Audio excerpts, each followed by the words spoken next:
gente. Bom dia a todos.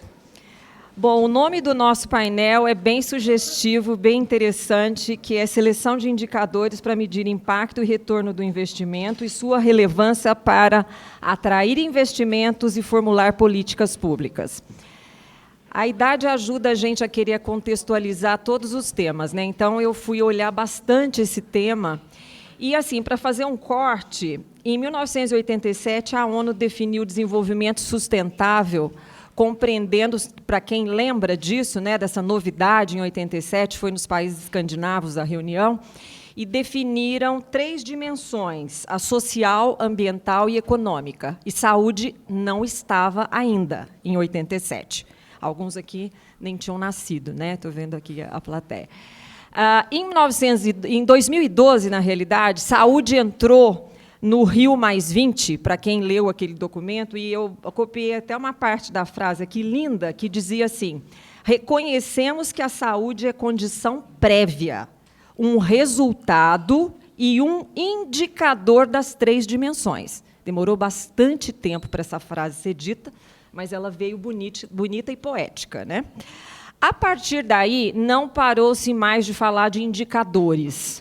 E hoje essa palavra virou uma coisa assim, uma coqueluche, né, digamos. Todo mundo fala de indicadores. Para montar esse painel, eu acho assim, o público que está aqui hoje é de uma grande sorte. É uma estrela, porque nós temos aqui 3 feras no tema. A única provocação, né, que assim, a boa notícia é, vocês estão em super boas mãos, tecnicamente, do ponto de vista de contexto, né? A má notícia é o tempo. Nós só temos 1 hora. E, segundo o professor Saldiva, eu devo ter um pouquinho de toque, eu vou atrás disso agora, depois do... eu ponho as coisas muito em ordem, né? Mas, então, só para dar uma ordem aqui, porque assim, o conteúdo é fenomenal. Nós fizemos um ensaio, para confessar para vocês. Para a gente estar aqui hoje, a gente ensaiou, e assim, dava para falar 1 mês com cada um, sobre o trabalho deles enquanto indicadores e formulação de políticas públicas e como fazer isso, etc. E, mais que isso, muito intersetorial a nossa conversa. Então, alguns exemplos que eles vão mostrar aqui não são ligados diretamente à saúde, mas, como o fórum é intersetorial, acho que a gente precisa se provocar e chegar nos limites daquilo que a gente pensa no dia a dia e começar cada vez mais a pensar sistemicamente. Então, se vocês sentirem em algum momento que está havendo estão saindo pela tangente no tema, é de propósito. Porque a gente quer que outros segmentos que já têm experiência com indicador também nos ensinem a formular indicadores consolidados e sistêmicos em saúde. Tá? Bom, dito isso, vou apresentar os 3, né, começando com o Fabrício Rigucci, é diretor da Plan, que é uma empresa especializada, vamos dizer, uma boutique, podemos dizer, de monitorar e avaliar. Eles já avaliaram, e o Fabrício pessoalmente, mais de 90 projetos de impacto social, ele vai mostrar alguns deles. Ele é doutor em Sociologia pela Universidade de Berkeley. Dr. Paulo Saldiva, que dispensa apresentação, mas peguei assim, um filé ali do currículo do Dr. Paulo, doutor e professor titular do Departamento de Patologia Clínica da USP e diretor do Instituto de Estudos Avançados. Ele pesquisa doenças e suas inter-relações ambientais e ecologia aplicada. E o Rafael Godoy, que é um engenheiro de transportes pela Poli, adorei ter engenheiro junto com a área da saúde, assim, parabenizei o Rafael por isso, e ele atua atualmente numa iniciativa da Bloomberg para a segurança global no trânsito. Ele é engenheiro de transportes, engenheiro de transportes pela Poli.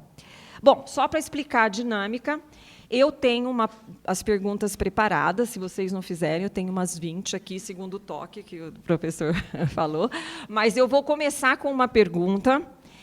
Em seguida, eu vou começar com uma segunda pergunta que eu quero que eles apresentem a resposta, vai ter uma apresentação de cada um sobre projetos onde eles trabalham, E, enquanto isso, eu vou recebendo as perguntas da plateia, e as que a gente não conseguir responder em 1 hora, nós estaremos depois, eu vou me incumbir de colocar no site do fórum as respostas para todos. Ninguém vai ficar sem resposta. Tá bom assim?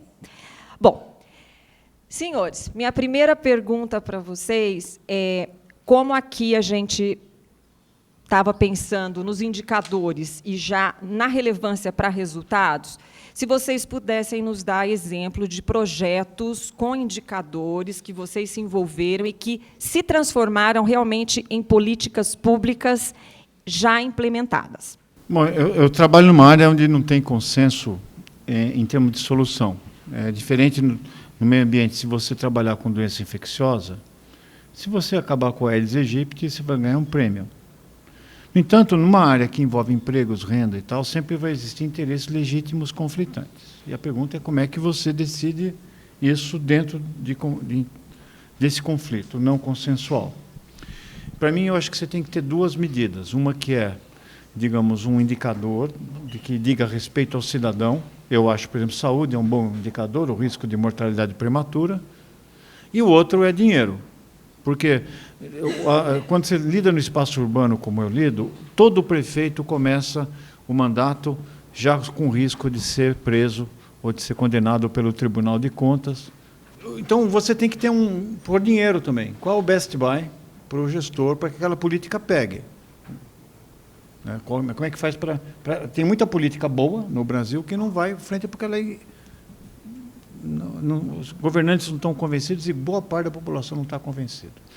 Eu vou dar como exemplo a queima da cana-de-açúcar no interior do estado de São Paulo, que provocava no entorno, tinha um problema ocupacional de trabalho excessivo, e as pessoas entravam, faziam insuficiência renal por desidratação, inalavam fumaça enquanto coletavam e tinham lesões osteoarticulares, tinha um impacto na comunidade em torno.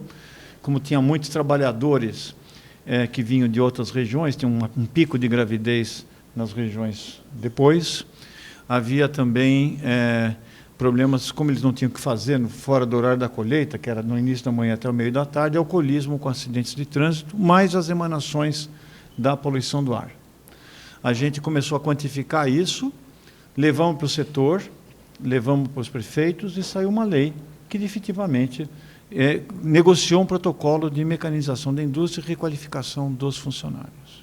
E o sistema ganhou mercado, porque o mercado internacional, que é um objetivo do setor de bioenergia, não é produzir energia a qualquer custo. Hoje é impossível fazer qualquer coisa a qualquer custo.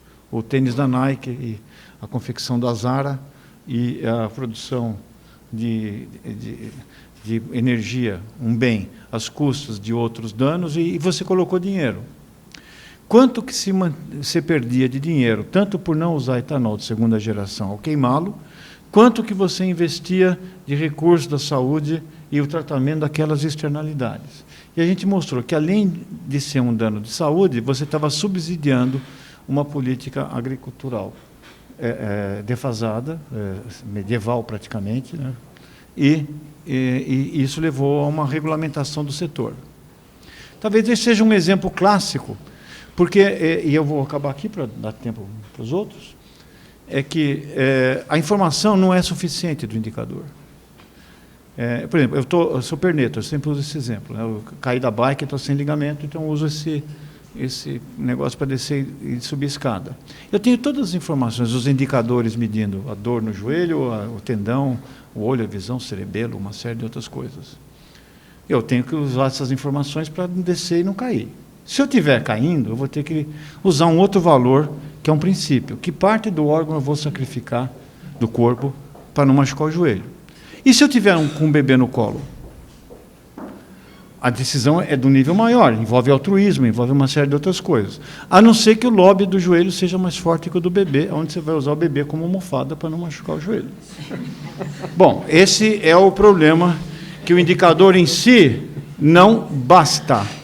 Ele depende de um entendimento maior e uma mudança cultural e hábitos, incorporação de valores, inclusive, que se relacionam com ciências humanas e ciências políticas, e também ciências econômicas. Muito obrigado. Bom dia a todos, grande alegria estar aqui. O professor Paulo lançou a bola para a gente falar dos conhecimentos das humanas, e eu sou o cara das humanas aqui, né? Temos um engenheiro muito bem-vindo, quero que o representante das humanas também seja. Não, mas você já é. Os engenheiros nunca vêm. Ah, tá bom. Tem algum engenheiro na sala?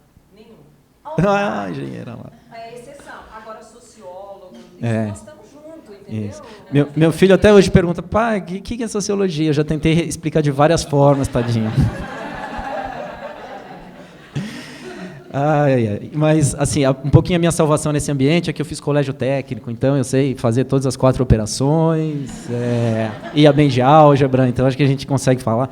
E vou procurar ser sucinto também, que o pessoal das humanas, só para dizer bom dia, já vão uns 2 minutos, que conforme eu estou demonstrando aqui. Mas vamos pular essa parte. Então, eu acho que isso, quer dizer, que o professor Paulo trouxe é justamente isso, quer dizer, a questão dos indicadores não é uma questão meramente técnica, de medição, né? A gente não resolve o problema da medição se a gente não compreende o que está por trás, né? As causas dos fenômenos que a gente quer, cuja variação a gente quer medir, né? Então, eu queria trazer um pouco aqui para vocês a importância da ideia do uso da informação, né? Todo indicador é utilizado num determinado contexto. Então, se a gente fala de programas e projetos, a gente está falando de um contexto gerencial. Se a gente está falando de políticas, além do ambiente gerencial, tecnocrático, né, a gente tinha os nossos burocratas aqui no painel anterior, a gente também está falando de pressões, né, quer dizer, de disputas por território, por poder, por influência, e tudo isso faz parte do trabalho com indicadores. Qual que é o diferencial de se trabalhar com indicadores? Quando a gente traz o indicador para o debate, para a discussão, né, a gente traz a importância de se trabalhar com evidências. Então, mesmo se for para fazer uma política errada, né, que pelo menos se defenda essa política com base em evidências. Por quê? Porque isso abre o diálogo com a sociedade em bases racionais. Né? A política pode ser, a política de qualidade, inclusive a política partidária, ela pode ser feita numa fundação racional. Então, vamos pegar o exemplo lá das sociedades europeias, né, hoje em dia, os governos sofisticados contemporâneos. Você raramente vai ver alguém buscando a sua reeleição dizendo assim, mas eu gastei não sei quantos bilhões na saúde. Não vai dizer isso, porque o público já está num outro nível de maturidade na compreensão da evidência. Por exemplo, na Suécia, um indicador de qualidade de saúde é fechamento de hospital, redução do número de leitos. Porque o público já compreendeu que o que a gente está buscando é o quê? A eficácia da política, não o gasto. Né? Então, é isso, quer dizer, por trás do indicador tem uma lógica de transformação, uma lógica de gestão e também uma lógica política, mas eu tinha que responder sobre a experiência de sucesso. É o que eu vou falar depois aqui, quando eu for apresentar meus slides, mas já adiantando, é um trabalho que a gente fez 5 anos atrás com a Secretaria de Desenvolvimento Social do Estado de São Paulo, para quem nós desenvolvemos um índice de pobreza multidimensional. No passado, quando a gente falava em pobreza, a gente pensava sempre em pobreza monetária, né? Pobre é aquele que não tem dinheiro no bolso. Né, pobre é aquele que pede esmola, aquele que dorme na rua. Se avançou, né, no final do século XX para o entendimento de que a pobreza ela tem que ser vista como privação de acesso a serviços, privação de acesso à educação, isolamento social, né, viver em ambientes insalubres. Tudo isso são determinantes da pobreza. A pobreza não só como estado, né, mas como capacidade de superar, quer dizer, o combate à pobreza é a capacidade, é você procurar atingir as causas daquilo que influencia, não é, a capacidade da pessoa de sobreviver a uma condição de pobreza. Então, nós aqui com curso superior, com mestrado, doutorado, o que for, nós podemos eventualmente estar numa situação de pobreza, fizemos uma dívida, perdemos o apartamento, estamos na rua. Mas as nossas chances de sair da pobreza são muitíssimo maiores do que aquela pessoa que não tem educação formal, não é, que não tem... não sabe onde fica o posto de saúde mais próximo, etc, etc. Então, o trabalho que a gente fez lá na SEDES foi de identificar as causas da pobreza para que se pudesse direcionar a política de assistência social do Estado de São Paulo para o combate a essas causas. Então, o índice de pobreza multidimensional ele serve para 2 coisas, para a gente identificar as situações de pobreza, né, e priorizar as áreas de atuação, né, e, por outro lado, para a gente avaliar essa política, ou seja, ver se esse gap entre a pobreza inicial e a pobreza pós-intervenção, né, foi reduzido. Então, mas eu vou falar isso em mais detalhes quando eu fizer a minha apresentação. Bom dia, obrigado pelo convite, prazer estar aqui. E já entrando um pouco, menos como engenheiro, como foi apresentado, eu estudei engenharia e um pouco de urbanismo por interesse em políticas urbanas. A gente trabalha na iniciativa Bloomberg com segurança viária, mas desde 2015, aqui na cidade, só que para mim, que seria um pouco mais na saúde, a organização gestora dessa iniciativa aqui em São Paulo é uma organização não governamental que chama Vital Strategies, que trabalha com temas de saúde pública, entre os quais a segurança viária. Então, e aí vem uma tentativa de entendimento das políticas de mobilidade a partir de saúde pública. Então, você vai ter emissões de poluentes, você vai ter problemas de segurança viária, isso são todas as intersecções que você pode fazer com a saúde, e uma dessas que a gente está fazendo nesse trabalho é uma intersecção com segurança viária e saúde pública.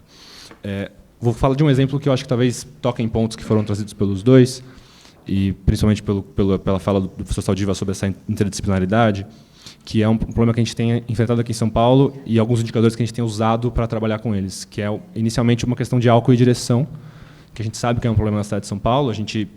Os objetivos que a gente entra aqui na cidade de São Paulo para tentar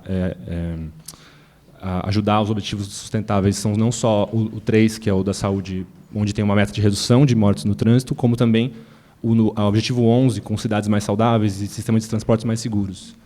E aí a gente vê alguns indicadores para o problema de segurança viária voltados ao álcool e direção, que são indicadores bastante técnicos, que a gente tem a ajuda da medicina para construir, para definir um pouco o problema disso e ver o tamanho disso, a nossa linha de base para conseguir construir uma política pública apoiando a cidade de São Paulo, que aí o grupo da professora Vilma e do Gabriel, da Faculdade de Saúde Pública, dão para a gente uma linha de base onde 40% das mortes no trânsito aqui na capital possuem envolvimento de álcool, com um ano base, 2015, 2016, se não me falha a memória. Então, eu, numa parte de dados bem engenheirística, tentando entrar com isso, partimos dessa linha de base e começamos a, então, ter parceiros em duas áreas que a gente vê que são muito menos voltadas a indicadores, mas que têm grande potencial de mudança de comportamento, que a gente entra com fiscalização e comunicação. Acho que isso vem um pouco com essa linha de mudança de comportamento. Álcool é uma questão já bastante misturada na sociedade, é social, é muito importante entender esse aspecto e entender como agir com ele para tentar mitigar um problema de saúde pública que a gente percebe, e tem um indicador muito claro que é esse único que eu já acho grave o suficiente. A gente tem 850 mortos ao ano aqui na cidade de São Paulo, que é um número que vem reduzindo, felizmente, mas ainda é um número bastante alto, e a gente sabe que quase metade desse número é vinculado a uma questão cultural, consumo de álcool, direção, um pouco da cultura permissiva que isso tem. E aí a gente vai atrás de fiscalização e comunicação e tenta ir atrás de indicadores que estão ligados a essas duas áreas. Na fiscalização, a gente começa a perceber que o primeiro número de testes que são feitos é muito baixo em relação a padrões, não vou entrar no detalhe, mas em relação a padrões de indicadores internacionais, em relação ao número de motoristas numa cidade. A gente tem uma dificuldade logística e a polícia faz um ótimo trabalho e tem recursos limitados para fazê-lo, mas a gente percebia essa dificuldade. E também a gente tem observações que a Universidade de São Paulo faz, falando que as recusas ao teste são muito altas, por uma questão legal, uma questão jurídica de você não poder gerar provas contra si mesmo. Então, problemas a enfrentar a partir desses dois indicadores que eu não estou colocando em números, mas estou tentando qualificar eles aqui um pouco nessa questão. Desse ponto de vista, a gente começa a trabalhar com a polícia, começa a perceber gargalos possíveis e percebe alguns investimentos que a gente pode fazer para ajudar. Além de recomendações ao processo logístico das operações de direção segura, que são as blitz, que a gente chama, a gente começou com trouxe, a partir de algum convênio, uma doação, etilômetros passivos de triagem, que a gente percebe que diminuem muito o tempo de processo de cada pessoa que está sendo parada numa blitz. Com isso, a gente aumenta os indicadores de pessoas que são testadas, aumenta a percepção de fiscalização e aumenta, então, ajuda a perceber uma mudança cultural da pessoa que dirige e fala, bom, eu percebo mais a fiscalização, também é um fator que pode influenciar, né? Se eu percebo mais a fiscalização e o risco de ser pego, e isso é punido de alguma maneira, eu reduzo meu comportamento. A gente percebeu que em períodos pico de consumo de álcool, como o carnaval, por exemplo, a gente teve aumentos de até 80% no número de pessoas que a gente conseguia testar a mais do que os anos anteriores, e, num geral, do primeiro semestre desse ano, em relação aos anos anteriores, a gente aumentou de 40% o número então, a gente vai meio que se guiando por evidências para tentar falar, bom, se a gente perceber que consegue fazer mais testes, consegue estar mais próximo disso, consegue melhorar essa situação num termo de saúde pública, né? Com indicador de saúde pública. E aí, isso leva a gente a outros cursos de comunicação, que é conseguir criar uma mensagem a um público específico que precisa ser sensibilizado quanto a essa questão de mudança de comportamento. Então, junto com esse esforço de fiscalização, de etilômetros passivos, a gente começa um desenho de mensagem, um teste de mensagem com grupos focais junto à Prefeitura de São Paulo, para tentar criar uma mensagem que tenha impacto numa campanha que mude comportamento. Aí eu acho que talvez alguém de vocês já viu nesse primeiro semestre a campanha Nunca Beba e Dirija, que a cidade de São Paulo fez. Se eu ver algumas cabeças mexendo, eu vou fazer uma pesquisa de impacto aqui mesmo, mas que circulou bastante e que foi muito pautada em mensagens que a gente percebia desses dados e em públicos que a gente conseguiu detectar a partir de dados de acidentes e dados das próprias blitz que a gente tem de trânsito. Essa pesquisa a gente conseguiu, na amostra da cidade de 8 milhões de automóveis e motoristas, né, que a gente usou como linha de base, a gente teve 50% de recall e desses 50% de recall, 96% de reflexão sobre o tema, gerar discussões, gerar inícios de mudança de comportamento. A gente sabe que a maneira de a gente avaliar isso mais categoricamente seria, bom, se a gente tinha 40% antes, quanto é que a gente tem agora? Então, esse é o processo que a gente ainda está construindo e é uma política que a gente percebeu um grande benefício no apoio da iniciativa à cidade, em como isso está sendo feito, em como a gente está contribuindo com evidências e indicadores para eles terem uma estrutura de avaliação dessa área específica, que é uma interseção saúde, segurança e transportes, né? E eu acho que, junto com essa, que era um pouco mais multidisciplinar, tem umas outras que a gente pode entrar em um pouco mais de detalhe, que são um pouco mais focadas e mais engenheirísticas, por assim dizer, e aí a gente vai mais para frente.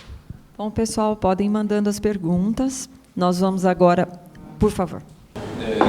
Você falou do álcool, mas uma coisa assustadora na nossa cidade são os motoboys, os motociclistas. Sim. Eu acho que o programa de transplante do Brasil não seria tão exitoso não fosse a insanidade do... É o maior programa de reciclagem do mundo. Então, eu queria que você falasse um pouquinho de como contornar esse programa, que é uma guerra. A gente existe uma outra parte do trabalho que apoia, esse ano, 2018, por exemplo, a gente teve 366 motociclistas mortos no trânsito de São Paulo. Então, realmente o grupo de risco, indo para a epidemiologia, que eu também não quero entrar muito, porque do lado do professor Saldiva eu não vou falar muito disso, mas é o grupo de risco disparado para sofrer acidente de trânsito, é o homem jovem motociclista, acho que também isso não é novidade para ninguém. E um pouco do o apoio que a gente tem tentado fazer vem para tentar qualificar, conseguir mais dados do motociclista, receber mais informações. Ou seja, a gente está trabalhando agora com dados de fiscalização eletrônica. A gente quer pegar esses dados, quer entender esse comportamento na cidade, quer entender comportamentos ligados à velocidade, que é um fator de risco tão importante quanto o álcool, na nossa visão, aqui na cidade de São Paulo. E a gente percebe, por pesquisa de observação que a gente tem com a própria Universidade de São Paulo e com a Johns Hopkins, que o grupo de maior desrespeito, o grupo que mais desrespeita a velocidade limitada das vias é o grupo de motociclistas, porque, ao mesmo tempo, é o grupo que não recebe fiscalização. Você tem equipamentos de fiscalização que tem muita dificuldade em pegar motociclistas, então você tem uma percepção de impunidade, você tem uma dificuldade de mudar o comportamento de um grupo específico por uma restrição, seja de acesso a um dado ou de captura desse dado, e entender isso de uma outra maneira. Para além disso, tem algumas operações que são feitas, algumas propostas que a própria prefeitura acabou tomando de restrição de acesso das motocicletas às marginais, porque via diferenças muito grandes de peso e de velocidade dos veículos que estavam lá. Então, é uma coisa que você quer sempre diminuir. Então, você quer que os veículos trafeguem não só devagar, mas com diferenciais de velocidades que não são muito altos, porque isso facilita um pouco o próprio tráfego e diminui a chance de ter acidentes. Então, essa restrição é uma coisa que, embora polêmica e ainda mereça uma análise para ter os seus efeitos avaliados, a gente tem visto esse tipo de coisa que está sendo feita e melhorar as informações que a gente consegue capturar e mudar comportamentos, que a gente sabe que é um pouco mais difícil, mas não trouxe nada estruturado aqui sobre isso, mas temos tentado apoiar não só a prefeitura, que está atenta a isso, está tentando falar com os aplicativos, porque percebe que é um grupo muito específico de usuários de motocicleta que tem circulação em horários e com comportamentos de risco, então mitigar um pouco focado nisso, mas também tentando falar com associações de motofretistas, trazer eles para o debate. Eles já têm vindo para o debate com a prefeitura por vontade própria, porque eles sabem que isso é um problema de saúde pública grave. Então, é tentar também mediar essa conversa. Da parte da iniciativa é um pouco isso, e a gente percebe que a cidade tem essas iniciativas que ela está tomando, mas que ainda... o ano passado teve não sei se é um ponto fora da curva, espero que as coisas voltem, regridam a média depois, mas esse ano que passou foi realmente muito mais grave do que o normal. E a gente vê algumas políticas públicas sendo feitas. A gente uma das coisas que eu trouxe aqui é uma avaliação que a gente fez com um parceiro sobre os dados do mini-anel, né, que é as Marginais, Bandeirantes, aquele complexo que envolve o centro da cidade, e comparando um pouco os investimentos. Eu acho que a gente pode deixar para falar disso um pouco das velocidades nessa parte, né, também não quero roubar muito tempo, mas é uma pergunta mais complicada do que os minutos que a gente tem para falar aqui, mas a gente pode falar mais sobre isso depois. Tá, obrigada, Rafael. E para complicar mais ainda, o professor Saldiva lembrava aqui que é um problema trabalhista, o problema de desemprego, um problema trabalhista, da falta da complementação da renda dos motoboys, RAP e todas as marcas, né? E começou agora com as bicicletas. Mas, enfim, acho que essa sessão foi excelente da primeira pergunta. Agora nós vamos para a segunda parte, que é o seguinte. Essa parte, o que a gente gostaria é que cada um deles trouxesse, se eles tivessem assim uma fada madrinha que quisesse ajudar esta plateia no seu próximo projeto, como elaborar um indicador, que dicas daria? Então, para fazer isso, eles sugeriram que cada um vai mostrar o seu projeto do coração, né? E mostrar para vocês como eles construíram os indicadores para o projeto específico. Então, nós temos 3 projetos diferentes. Rapidamente, cada um vai mostrar. Xavier, você coloca para a gente o primeiro slide. Fabrício, Dr. Paulo e, em seguida, o Rafael. Tá?